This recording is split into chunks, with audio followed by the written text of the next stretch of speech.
look, we waited an extra minute and we got one more person. Yay, there we go. All right, I guess you guys don't necessarily have to mute your thing. I guess it might be good. Since it is so small, I'm not too worried that it's getting bigger. Okay. I don't know if you guys could hear that. Tyler just sneezed and it was like an earthquake. I was wondering, didn't know if it was someone else or who that was. Yeah, that was him. Oh boy. Okay. Do you want me to start? You've got it recording? Yeah. Okay, cool.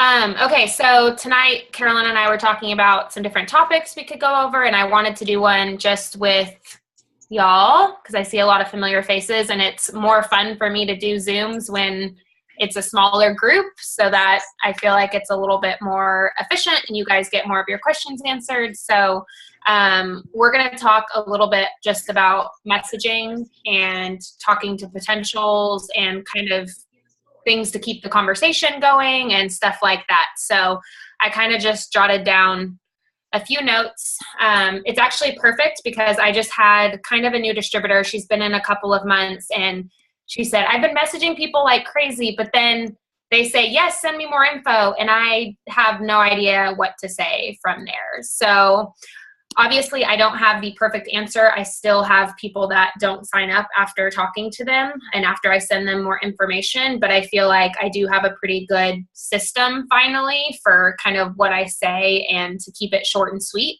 Because I think that's a problem for a lot of us is that we just want to tell them everything and how much it takes to get started. And you can run an auto shipment or you cannot, or you can do this and you can get this bonus and you can get on a cruise. And then we've like totally lost people. So, first of all, I wanted to say, don't not message people or don't not approach people because you're scared of what they might ask you or scared of what they might say in response. I see that in a lot of distributors. They wait for people to come to them because they feel like that's easier, but you are going to have to message people and it doesn't have to be scary. So, I think some people's biggest fear is that people are going to tell them no, or that they're going to be rude, or they're going to say, they're just not going to know how to respond to someone. And what I can tell you is that if you'll be really careful to be really thoughtful with people when you're messaging them, you really shouldn't be getting a lot of negative responses. You will still get told no, but you're not going to have people that are like, please never message me again. Okay. So when you are messaging potentials, you need to find a reason why they would be good at this business, and you need to be genuine. So it doesn't have to be someone you know really well, but you need to take some time and figure out what it is that is appealing, what would be appealing for them to do this business and why you would want to work with them, and tell them that in that initial message. I can't tell you how many times people are like, I'm too busy, or it's not really for me, but that was so sweet. Thank you. Okay. So your message should be that nice where people, even if they're saying no, they feel like they just got an awesome compliment. So I end almost every message to a potential with, could I just send you some more info? Or would this be something you would ever consider? And every message, that is the very last thing I say to them, because most people will say, I think I'm too busy, or I don't think it's for me, but sure, send me some more information. And then this is where people get stuck. They say, yes, send me more info, and we don't know what to say back. So this is going to blow your mind because all I respond is, great, can't wait to share with you. Are you familiar with the product line yet? And that's it. I don't actually send them more info. I just send them a question and I wait for a response. And that's how I go about my entire conversation with the potential distributor.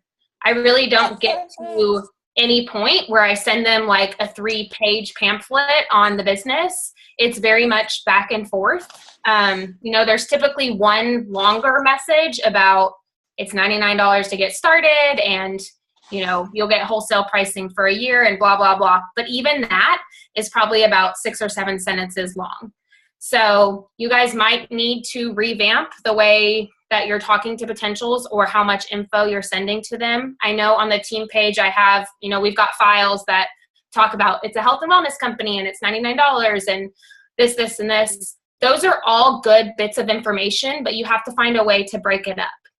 So I take that same, if you guys know what I'm talking about, if not, it's on the files, but I take that same thing and I do it pretty much in the same order, but I split it up into paragraphs. And after each small paragraph, I just ask the person a question. So it would look something like, are you familiar with the product line? If they say no, I say, that's okay. I had only tried one product before I got started. If they say they are familiar, then I say, great, you've already got a head start over a lot of people that joined the business. And then I tell them the main reason that I joined is because we have products for men and women 18 to 100 years old. It was really important to me that I was selling products that would be appealing to most of my network. And then I ask them a question. Is this something you could see yourself doing? Have you ever done something like this before?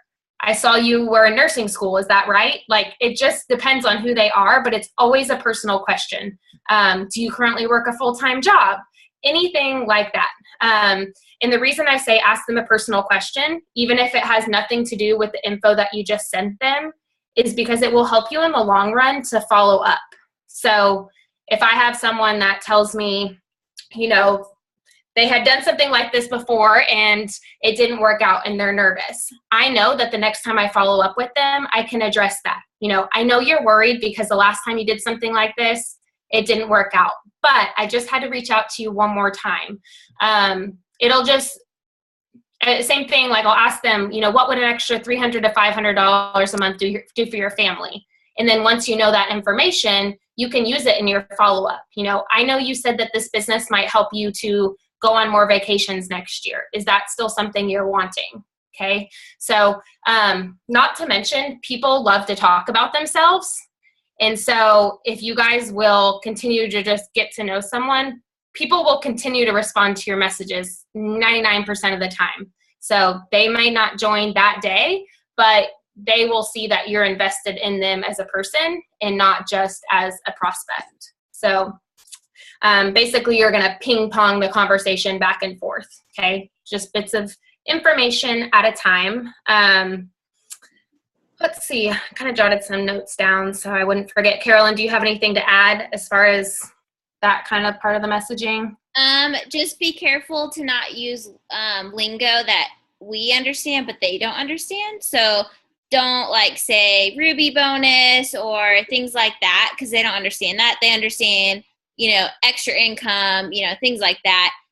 Telling them, hey, you should join my team. That's more of just about you and not about them, and more like jargon that just doesn't make sense to them. But working with me, they understand that. So just be careful with what you're saying and make sure you're not making it sound all about you. I feel like when you say, hey, come join my team, it just, to me, it comes off that it's not about them. It's just what you want to get out of it. Yeah. So just be careful with that. I agree. That's why normally when I'm talking to people or I'm posting, I don't say Ruby bonus unless I explain what Ruby is, only because people feel like they have to learn all of these other words and levels, and that's confusing to people. So I'll always say, $500 bonus. Don't say LC or DT. They have no idea what that means. There's a lot of stuff like that with BV. I don't even talk about BV. It's $80 worth of product or $150 in sales. I don't even get into that until they ask me later down the road about BV. So yeah, that's a good point. The other thing that I do when I'm talking to someone, I said there's usually one long message that I send to people when I'll ask them, can I send you the basics of what it takes to get started? I wait for them to say yes. And then I will send them, it's $99 to get started. I like to make it seem like I am giving them the whole world for $99. So my message is okay, for $99, you're getting a box of wraps. You're getting wholesale pricing for 1 year, no matter what. You're getting $20 in product credit that you can use on a future order because we still don't have many defining gels. That's the way I've been saying that. You get online training. You get weekly virtual parties with our team. You get a private team page. I list every single thing that they're seriously getting, because then they're looking at it wow, that's crazy. For $99, I'm getting all of this stuff and marketing materials. So I try to make it seem like it's a really good deal because we all know that it is. On top of getting enough wraps to make your $100 back, they're getting all that bonus stuff too. So So there's that. And then, of course, I could probably do an entire Zoom on follow-up. There's a lot that goes into follow-up and a lot that we could probably say about it. I think it's from talking to newer distributors, I think it's what people find most uncomfortable. That's when I think people feel like they're going to be the annoying sales girl on Facebook. But the truth is, if someone has shown interest in the products or in the business, you are not giving good customer service if you are not following up with people after they've shown that interest. And that doesn't mean that you follow up once and they don't respond and you leave them alone. And it doesn't mean that you pester people every day either. It just means you have something that they said they wanted, and it's your job to get them the product or to get them the extra money that they need. So once you start thinking of it that way, you'll feel less annoying, and you should start feeling selfish. If you're not continuing to offer the business to the people that have shown interest, you're kind of being selfish in a way because you don't know if this business could change their life. So I can't tell you how many times I have followed up with people and been ignored, month after month, to them turn around and say, I am so sorry. I've been in a bad place. I've got the money together. I'm ready to go. And it happens more often than you would think. But they only sign up with you typically if you're the one that's been following up with them. So you kind of create loyalty by following up with people, even if every time they're like, I don't have the money, maybe next month, maybe I'm too busy or I got a new job.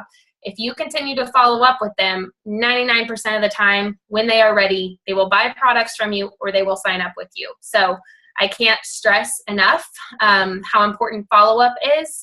And the other thing I would say is that get a little bit creative with your follow-up. Don't send the same message to the same person every single time you're going to follow up with them. Come up with different reasons to message them. If the company comes out with BOGO, obviously that's an easy follow-up. When the company announces a cruise, that's another follow-up. But also using the virtual parties. When you get to know people and you hear that, they're a nurse or they're a teacher, and you get on a Show Me the Money call and you hear an awesome success story about a teacher, that's a good time to follow up. Hey, you reminded me so much of this girl. I just heard her crazy story and, you're just like her. And I know you would be amazing at this too. Have you given it any more thought? So try to follow up with them and appeal to different things about the business. Most people do want to join for the extra money, but maybe messaging them after a diamond weekend or after an event you were at or a one team, one mission and say, we had so much fun as a team. I wish you could have been there. Have you thought about it more? Because some people will join for the friendships more than they will join for the money. So get a little bit creative with your follow-up and continue to follow up until they're ready to sign up or until they tell you no. And then even then, you're probably still going to follow up with them at some point because most of the time it's not right now. They always have an excuse. So every time I message someone, I fully expect for them to have an excuse. I never message someone and expect them to sign up that day. I just don't. And if they do it, that's amazing, but it never happens. Rarely. I can think of one time that someone has signed up in their first 24 hours of talking to them. So prepare yourself that they're probably going to say, I don't have the money, or I'm too busy, or I'm not familiar with the products, or I want to try things first, or, there's a million different reasons out there that people will not join. So take the pressure off yourself and know that their response is probably going to say one of those things. And if you don't know how to respond once they've given you an excuse, ask your sponsor, because too many times I see people say, okay, well, never mind, have a good day. There is a way to address every single excuse that doesn't close the door completely. Sometimes it's, when's payday? I'll follow up with you then. Or I'm not a salesperson either. Don't worry about that. We've got training to help you with that kind of stuff. Some people say, I'm not good with people. Great. I've built most of my business on social media. There's a way to address every single person's excuse or fear. So just because someone uses one, don't feel like that's a shut door. Carolyn, do you have anything with follow-up that you want to add? There's two things I was thinking of. One is following up with them, obviously, like Elissa mentioned, but also taking time to maybe comment on their pictures, interacting with them even more on their Facebook, liking things, because you'll be surprised that you'll like someone's picture that you've been following up with and maybe they ignored you. Well, suddenly you'll get a message from them saying, oh my gosh, hey girl, I'm so sorry. You know, I've been meaning to message you. Let me go ahead and place that order, or I'm going to get back with you next week. So just take a little bit of time to comment, like their posts, you know, just to create more interaction. And when you are spending more time liking their posts and commenting, they'll see more of your posts too. So that was my other tip. And then also parties are good to invite people, even if they told you, no, I'm busy, I don't have money right now. Go ahead and invite them to the party and just say, hey, I know that this isn't your time right now, but go ahead. I'm going to go ahead and send you an invite because we're giving away some free product. You might get something free. It's a no pressure. I just thought you might enjoy some free product. And sometimes a lot of those will get on. And when they've seen the party and they see people talking about it, they might change their mind. And go ahead and sign up then. Or, you know, maybe it's a few parties in that they decide to do it, but it definitely is a great way to follow up and a great way just to get them to see like a little bit more about it and spend some time in learning about the product. So that's another just good way to follow up. And even if they told you not right now, go ahead and send them an invite and let them know about the parties. Yep. I do that a lot with my potential distributors. I think also the ones that are fearful for either maybe they're not in the same city as me, or they're scared about talking in front of people, or they're not an extrovert. I always try to invite those people to virtual parties so that they can envision themselves being successful in this business without being in the same city and without being really outgoing. So I definitely invite those, you know, personality types to the parties. Something actually that Tracy Fuller kind of inspired me to do, like, and this was a while back, you said when people come up on your Facebook and it's their birthday, that's when you've been sorting them to like a list or putting them, I don't remember even when you said that. Something that I've been doing that, and this is probably doesn't even have anything to do with messaging people really about the business, but when I see it's someone's birthday, I will message them happy birthday instead of commenting on their wall. And just a happy birthday, girl, with usually a little emoji. And I feel like since I've been messaging those people, they're seeing my stuff more, because almost always they respond and say thank you or something along those lines. They almost always respond. And I think with the way the Facebook algorithm is now, if you can get someone to message you back, it actually helps them see your stuff more and you see more of their stuff. Because to Facebook, it's like they must have a relationship if they've interacted through a personal message and both of them have responded. So I haven't had a ton come from it yet, but they're all starting to like my stuff a little bit more. They're engaging more on my stuff. So just a tip. It was weird when I first started doing it because some of the people I really don't know very well at all, but apparently they don't think it's weird because most people have been thanking me. So it's their birthday. I feel like you can get away with stuff. Yeah, I mean, it's the same thing. People like to talk about themselves and people like to be wished a happy birthday. So it's just an extra little tip for you guys. I didn't really talk about messaging potential loyals, and the main reason is most of the messages that I send out, I'll say cold messages, they're more like warm messages because I've at least developed some sort of relationship with people before I message them, even if it's just commenting and liking on their stuff for a couple of weeks. But if I'm going to send out a message like that, it's almost always about the business. I always find a reason why someone would be good at this business. And then if they're not interested in the business, then I offer the loyal customer program, because typically their excuse for not joining the business is I want nothing to do with the products. It's usually I'm too busy or I want to try the products first. So then I'm able to transition into, well, you know, I'm actually able to give you a discount on the products for 90 days without you having to become a distributor. Is that something that, you know, is more up your alley? So then I go into that. And then if they don't want to be a loyal customer yet, then we'll talk about coming to a virtual party or hosting a party or trying a wrap. So the only people typically that I talk to about trying a product is someone that has liked a post about the products or someone that maybe I see on my Facebook is saying, I want to lose weight, or I have no energy. Like, those are people that I'll message about the products, but I don't usually cold message people about being a product tester unless they've shown interest in the products. So I know some people are great about cold messaging about the products. It's not as comfortable to me as offering this gift of the business. I feel like, I always tell people, I feel like a Girl Scout if I just kind of like message them or knock on their door and ask them to try my products. But if I'm asking them to join the business with me, I don't feel so weird about it. So, but I will tell you, as far as interacting with potential loyals, if someone messages you about the products or you're going back and forth, I keep all of my messages short and sweet. There's a post on the team page. It might be a document, and it's my most used messages. And they're actually my most used messages. Like, that's not a joke. Those are actually ones that are in my phone, and I copy and paste. It's, if someone shows interest, hey, you're going to love this product. It's this much retail, this much is a loyal customer. And, do you know how our loyal customer program works? They say yes, or they say no, and the conversation goes from there. But you don't have to give them a full scientific explanation on the product. You don't explain the loyal customer program right away. You don't have to send them just this overflow of information. Just keep it short and sweet. And again, just go back and forth. Send them a little bit of info, ask them a question, and then you have to ask them, are they ready to get started? Is this something they want to get started with, etc. I think too many times we leave it in their hands. Just offer to help them get started. So, you have anything to say about messaging loyals?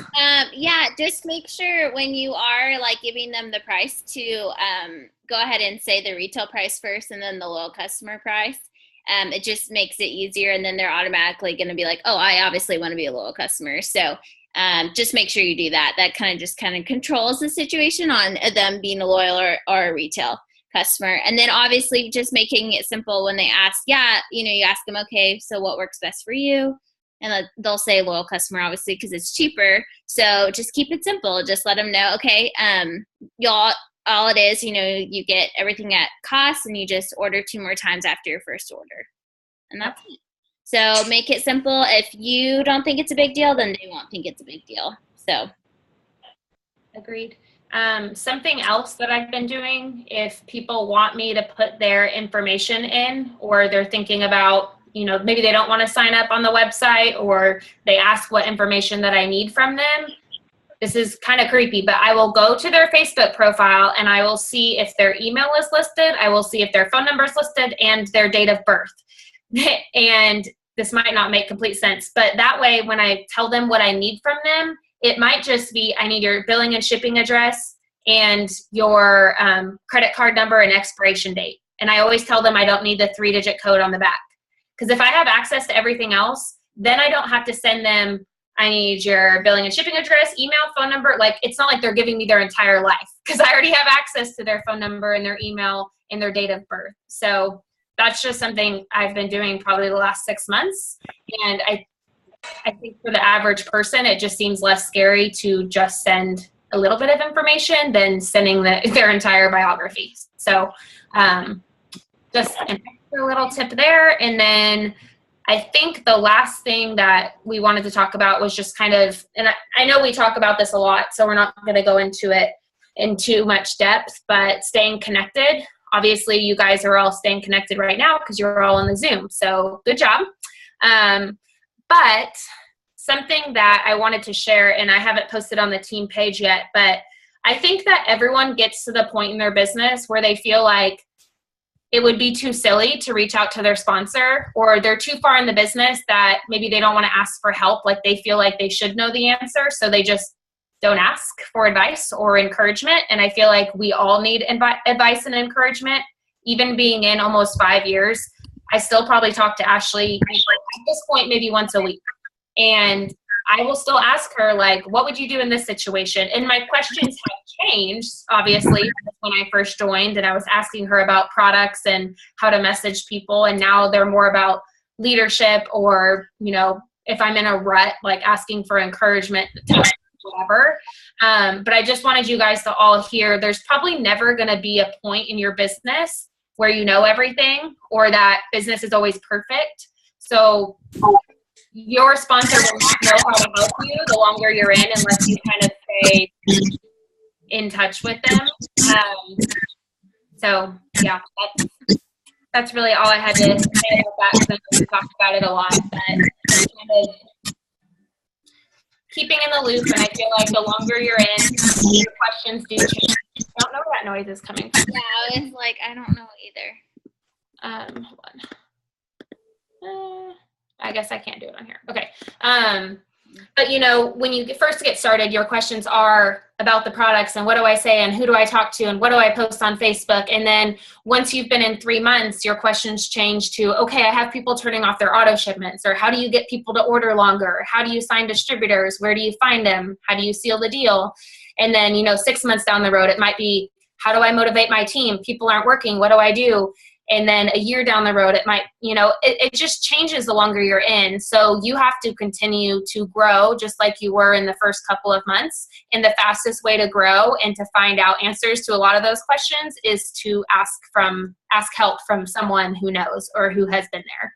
Because I guarantee you, at least all of you on the Zoom, anything that you probably could ever go through in this business, I have been through, and Carolyn has been through. A lot of you guys have also been in for a while. But again, even my business after 3 years is different than it is at 5 years. So that's all I had about staying connected. If you wanted to chime in with anything.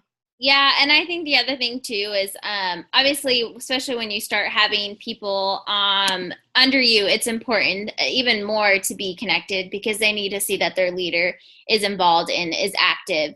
And the other thing is too is when we get discouraged, a lot of times it probably means that you haven't been on a training in a while, you haven't been talking to your upline, you haven't been on a Zoom.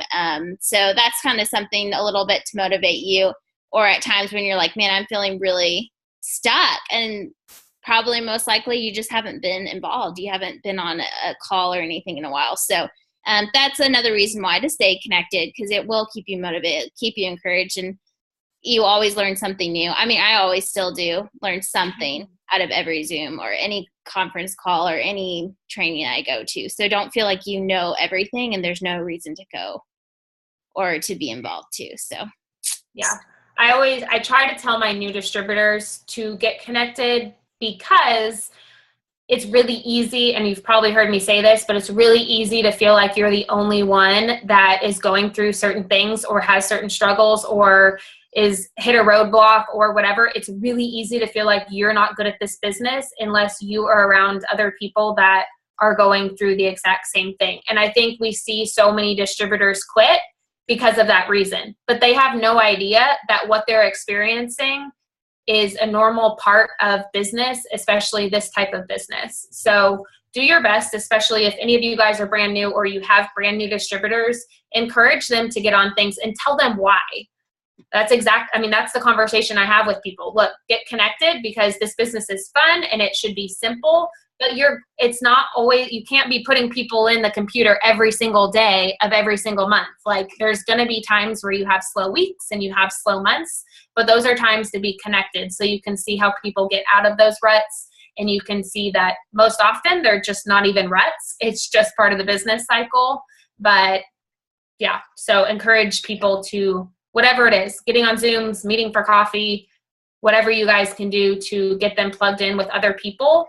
And then the other thing is by getting them connected, they might relate to someone else on the team or a different leader more than they relate to you. And I told some of the diamonds and above this recently, but I know we only have 7.5 minutes left. That's stressful that it has a little countdown. Sorry. But no, it's okay. But, for a long time in my business, having signed up with Ashley, who went ambassador in 7 months, a lot of my team would go above me and ask her questions instead of asking me. And it was frustrating for a while because I had been in almost as long as her, but I wasn't an ambassador and I wasn't making all the videos and I wasn't super outgoing. And so for a while I was offended. And then one day I woke up and thought, you know what?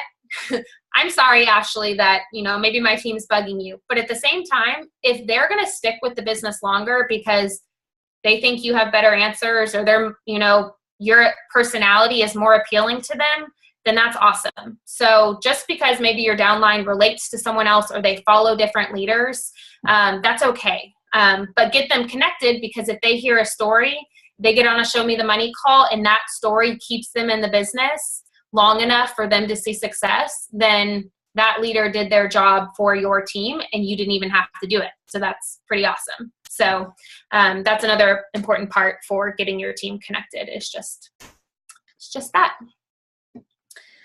All right. Did you have anything else? I mean, we've got 6 minutes if you guys want to ask questions. Yeah, and just making sure you even if your team has been MIA and haven't gotten on events, like invite them. Make sure you're inviting them, even if it's annoying, because you're like, well, I invited them all last time and no one showed up. Well, guess what? You're their leader, and you're still going to have to encourage them, and you're still going to have to let them know when things are happening. So just make sure you guys are taking time to invite your downline, even if they've been MIA before. So, Jeannie, you had a question? Or did you mean to raise your hand? No, I do have a question. Okay, go ahead. I had been talking to a potential loyal and made a date for coffee, and I went and I waited like an hour and a half, and they no-showed. And then I even messaged them, hey, I'm here, you know, do you need to reschedule, whatever. And I've messaged them a couple times since then. So, I mean, I don't know what to do after that. Yeah, it's happened to me before. It's happened to Elissa too. It sounds like the girl, I don't know if you know who I'm talking about, but she liked something on your business page, and I was like, that's the girl that stood me up at Starbucks in the pouring rain. And it was for like the same thing. I was there for forever, and then she went MIA, and honestly, those are still people that I probably would never stop following up with, but would I ever schedule a time to meet with them again? Probably not. I would probably make them feel a little bit guilty, like, hey, you know, I've messaged you. I know we were supposed to meet. I waited for you for a while. I'm happy to take you off my follow-up list if you're not interested, but I know you were wanting to try XYZ. Are you ready to get started? Like, honestly, when someone's wasted my time or hasn't even like addressed the fact that they didn't show up, I'm usually more blunt and to the point, so that they don't waste any more of my time if they're just really not interested. Okay. But yeah, sadly, I've had that happen a couple times, and yeah, I don't get it, because I wouldn't do that to someone, but yeah, it Okay. happened. It's happened once before, and she even picked the time and reached out to me, and I was like, I don't understand. So anyways, you just move on. But yeah. Okay. We have like less than 4 minutes left. Does anyone else have a question? Otherwise, we'll end it. Nope. Okay. All right. Sounds good. Thanks for getting on, guys. And we recorded it, so I'll put it on my YouTube and then share it with you guys so you can share with your team. So perfect. Thank you. thanks, Elissa. You're welcome. Bye, guys. Bye. Bye.